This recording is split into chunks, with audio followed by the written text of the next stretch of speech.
ಹೆಸರಿನಲ್ಲೇ ಶ್ರೀ ಭೋಗನಂದೀಶ್ವರ ಕೃಷಿ ರೈತ ಉತ್ಪಾದಕ ಕಂಪನಿ ಎಂಬ ಫರ್ಟಿಲೈಸರ್ಸ್ ಅಂಗಡಿ ಆರಂಭಿಸಿದ್ದ ಮೋಹನ್ ಅಂಗಡಿ ಮುಂದೆ ರೈತರಿಂದ ರೈತರಿಗಾಗಿ ರೈತರಿಗೋಸ್ಕರ ಎಂಬ ಘೋಷವಾಕ್ಯವನ್ನು ಹಾಕಿಕೊಂಡಿದ್ದ. ಆದರೆ ರೈತರಿಗೆ ಗುಣಮಟ್ಟದ ಅಸಲಿ ಗೊಬ್ಬರ ನೀಡುವ ಬದಲು ನಕಲಿ ಎಂಕೆಪಿ ಗೊಬ್ಬರ ಮಾರಾಟ ಮಾಡಿ ವಂಚಿಸಿರುವ ಆರೋಪ ಕೇಳಿಬಂದಿದೆ. ಚಿಕ್ಕಬಳ್ಳಾಪುರ ತಾಲೂಕಿನ ನಂದಿ ಕ್ರಾಸ್ನಲ್ಲಿರುವ ಈ ಅಂಗಡಿಯಲ್ಲಿ ನೂರಾರು ರೈತರು ಪ್ರತಿದಿನ ಗೊಬ್ಬರ ಖರೀದಿಸುತ್ತಾರೆ. ಮಳೆ ಕೊರತೆಯ ನಡುವೆ ಬೆಳೆ ಉಳಿಸಿಕೊಳ್ಳಲು ರೈತರು ಐಸಿಎಲ್ ಕಂಪನಿಯ ನೀರಿನಲ್ಲಿ ಕರಗುವ ಎಂಕೆಪಿ ಗೊಬ್ಬರ ಖರೀದಿಸಿದ್ರು. ಆದರೆ ಈ ಬಾರಿ ಪಡೆದ ಗೊಬ್ಬರದ ಪ್ಯಾಕಿಂಗ್, ಬಣ್ಣ ಹಾಗೂ ಗುಣಮಟ್ಟದಲ್ಲಿ ವ್ಯತ್ಯಾಸ ಕಂಡು ಅನುಮಾನಗೊಂಡ ರೈತರು ನೇರವಾಗಿ ಕಂಪನಿಯನ್ನ ಸಂಪರ್ಕಿಸಿದರು. ಆಗ ತಮಗೆ ನೀಡಿರುವ ಉತ್ಪನ್ನ ನಕಲಿ ಎಂಬುದು ಬೆಳಕಿಗೆ ಬಂದಿದೆ.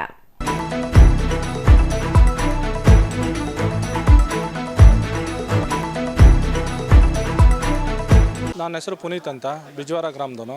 ನಾನೊಬ್ಬ ರೈತ. MKP ಬೇಕಾಗಿತ್ತು. ಇಲ್ಲಿ ಭೋಗನಂದೀಶ್ವರ ಇದರಲ್ಲಿ ತೊಗೊಂಡೋಗಿದ್ದೆ.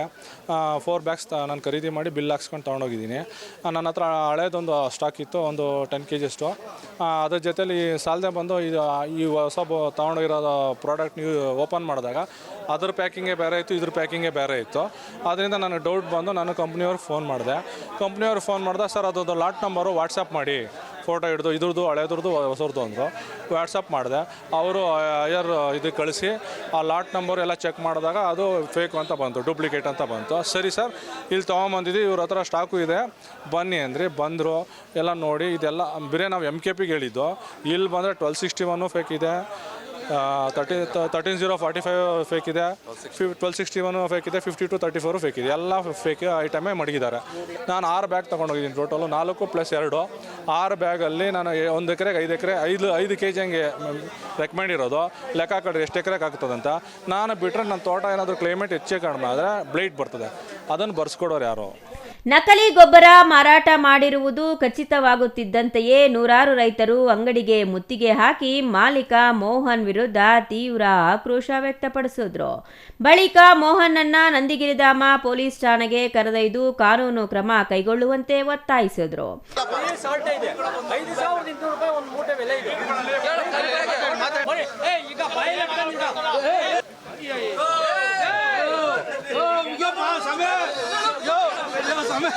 ಅಲ್ಲ ಸರ್, ಕರೆಕ್ಟಾಗಿದೆ. ರೈತರು ಕಡಿಮೆ ಮಾಡಿ ಉದ್ಧಾರ ಆಗೋಗಿವೆ.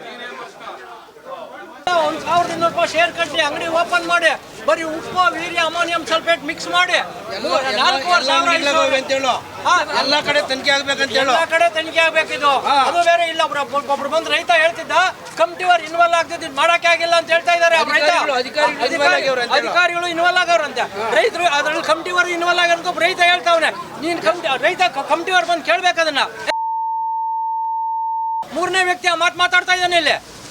ಅವನಿಗೆ ಪವರ್ ಅಷ್ಟು ಮಾತಾಡೋದು. ಕೆಮಿಕಲ್ ಯಾವ ರೀತಿ ಇತ್ತು? ಕೆಮಿಕಲ್ ಬರೀ ಉಪ್ಪಿನಂಶ ಇದೆ ಸರ್. ಬರೀ ಉಪ್ಪು ಬಿಟ್ರೆ ಇನ್ನೇನು ಇಲ್ಲ ಇದ್ರಲ್ಲಿ. ಈಗ ನಾನು ನೀವು ನೋಡ್ದಂಗೆ ಬಾಯಲ್ಲಿ ಹಾಕೊಂಡಿದ್ದೀನಿ, ಒಂಚೂರು ಹಾಕೊಂಡಿಲ್ಲ.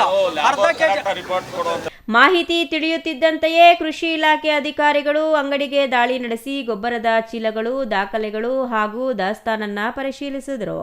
ಗೊಬ್ಬರದ ಮಾದರಿಗಳನ್ನು ಸಂಗ್ರಹಿಸಿ ಪ್ರಯೋಗಾಲಯ ಪರೀಕ್ಷೆಗೆ ಕಳುಹಿಸುವ ಪ್ರಕ್ರಿಯೆ ಆರಂಭಿಸಿದ್ರು.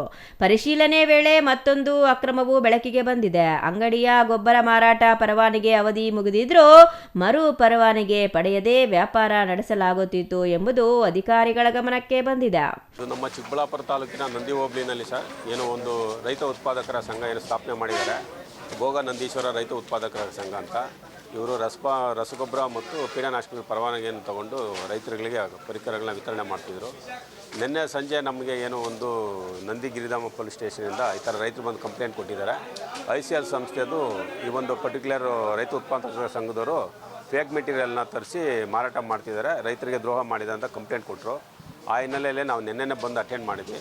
ಮತ್ತು ಈಗ ಬೆಳಗ್ಗೆ ಬಂದು ನೋಡಿದಾಗ ಅವ್ರನ್ನ ನಾವು ಇನ್ವಾಯ್ಸ್ ಕೇಳಿದ್ರೆ ಇನ್ವಾಯ್ಸು ಇಲ್ಲ ಅಂತ ಹೇಳಿದ್ದಾರೆ. ಮತ್ತು ಇದಕ್ಕೆ ಲೈಸೆನ್ಸ್ ಕೂಡ ಜೂನ್ 2ನೇ ತಾರೀಕಿಗೆ ಎಕ್ಸ್ಪೈರಿ ಆಗಿದೆ. ಯಾವುದು ಫರ್ಟಿಲೈಸರ್ಸ್ದು ಪೆಸ್ಟಿಸೈಡ್ಸ್ ಬಂದು ಲೈಫ್ ಟೈಮ್ ಇರುತ್ತೆ ಅದು. ಹಾಗಾಗಿ ಫರ್ಟಿಲೈಸರ್ಸ್ ಲೈಸೆನ್ಸ್ ಎಕ್ಸ್ಪೈರಿ ಆಗಿರೋದ್ರಿಂದ ನಾವು ಏನಿಲ್ಲಿ ಇದೆ ಅದನ್ನೆಲ್ಲ ಸ್ಯಾಂಪಲ್ಸ್ನ ನಾವು ಮಾದರಿಗಳನ್ನ ಕಲೆಕ್ಟ್ ಮಾಡಿದ್ವಿ. ಅದನ್ನು ಅನಾಲಿಸಿಸ್ ಕೂಡ ನಮ್ಮ ಪ್ರಯೋಗಾಲಯಕ್ಕೆ ಕಳಿಸ್ಕೊಡ್ತೀವಿ. ಮತ್ತು ನಮ್ಮದು ಈಗ ಸೀಸರ್ ಪ್ರೊಸೀಜರ್ ಇದೆ. ಲೈಸೆನ್ಸ್ ಇಲ್ಲದೇ ಇರೋದ್ರಿಂದ ರಸಗೊಬ್ಬರಕ್ಕೆ ಸಂಬಂಧಪಟ್ಟಂಥ ಏನೇನು ಗೊಬ್ಬರಗಳಿದಾವೋ ಇನ್ಕ್ಲೂಡಿಂಗ್ ಬಯೋಸ್ಟಿಮ್ಯುಲೆಂಟ್ಸು ನಾವೀಗ ಸೀಸ್ ಮಾಡ್ತಿದ್ದೀವಿ. ಇನ್ನೂ ಸ್ವಲ್ಪ ಸಮಯ ಬೇಕಾಗ್ತದೆ, ಅದನ್ನು ಫೈನಲ್ ಆಗಿ ಇದು ಮಾಡ್ತೀವಿ. ನೆಕ್ಸ್ಟ್ ಅದಾದ ನಂತರ ನಾವು ಇದನ್ನು ನ್ಯಾಯಾಲಯದಲ್ಲಿ ಮೊಕದ್ದಮೆ ಹೂಡ್ತೀವಿ. ಒಟ್ಟಾರೆ ರೈತರಿಗೆ ಅಸಲಿ ಗೊಬ್ಬರದ ಹೆಸರಿನಲ್ಲಿ ನಕಲಿ ಗೊಬ್ಬರ ಮಾರಾಟ ಮಾಡಿ ಮೋಸ ಮಾಡಿರುವ ಗಂಭೀರ ಆರೋಪ ಕೇಳಿಬಂದಿದ್ದು, ಕೃಷಿ ಇಲಾಖೆ ಅಧಿಕಾರಿಗಳು ತನಿಖೆ ಆರಂಭಿಸಿದ್ದಾರೆ. ಪ್ರಯೋಗಾಲಯದ ವರದಿ ಆಧರಿಸಿ ನಕಲಿ ಗೊಬ್ಬರದ ಮಾರಾಟ ಹಾಗೂ ಪರವಾನಗಿ ಉಲ್ಲಂಘನೆ ಸಂಬಂಧ ಅಂಗಡಿ ಮಾಲೀಕನ ವಿರುದ್ಧ ಕಠಿಣ ಕಾನೂನು ಕ್ರಮ ಕೈಗೊಳ್ಳುವುದಾಗಿ ಅಧಿಕಾರಿಗಳು ತಿಳಿಸಿದ್ದಾರೆ. ಮೋಸಕ್ಕೊಳಗಾದ ರೈತರಿಗೆ ನ್ಯಾಯ ಒದಗಿಸಬೇಕು ಎಂಬುದು ರೈತರ ಒತ್ತಾಯವಾಗಿದೆ. Thoudanahalli Ramesh, CTV news, Chikkaballapur.